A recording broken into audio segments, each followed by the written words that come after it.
Someone asked Josh, what's your opinion on the moon? I do think like those red moon dates are you will see a bump in increase in activity. I do I pay some attention to it, but I think the weather trumps the moon. So if you got really warm days during those moon days, I don't think they're going to be quite as good as predicted. If you add a cold front onto a red moon or something like that, then I think you're really gonna see a bump in activity.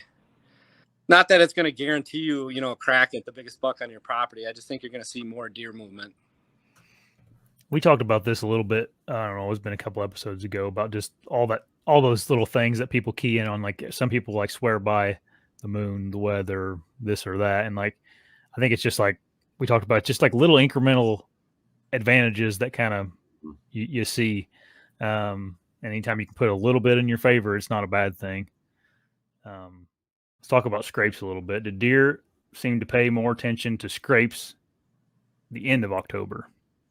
Yeah, I think the peak scraping that I typically see here in Wisconsin really starts to pick up around like the second week in October, and then it peaks. It kind of peaks at the end of October, and then things get chaotic come November. And then once they're in the that peak rutting period, the scrapes go dry.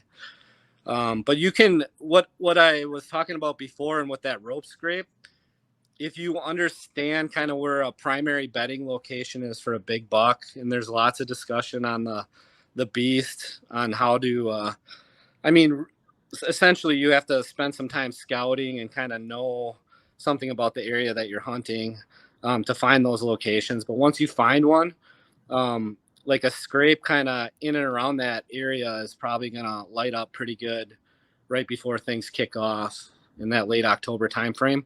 And if I see on a cell cam, if I happen to get one pushed in there close enough to a bedding that I think I can get into or pretty close to, if I start seeing activity of a buck on that cell cam, I know he's in that general vicinity, and I mean he's close.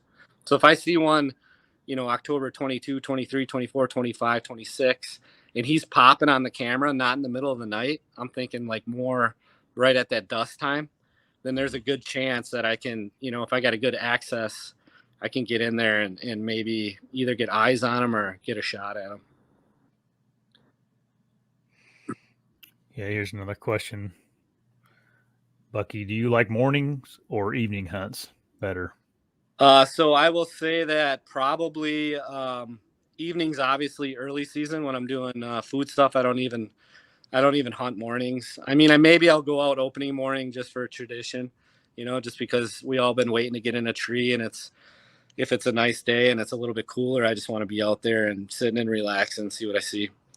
But I usually don't start hunting mornings until that later October. And what I'm looking for in the morning is that first cold front that snaps the temperature down, like that brisk morning that we're all waiting for. That's the one that I definitely want to be in a tree anytime after, I'd say October 21, 22.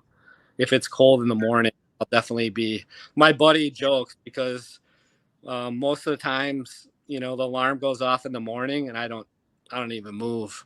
But when he sees me scrambling and getting ready for the morning, then he knows the conditions it's go time,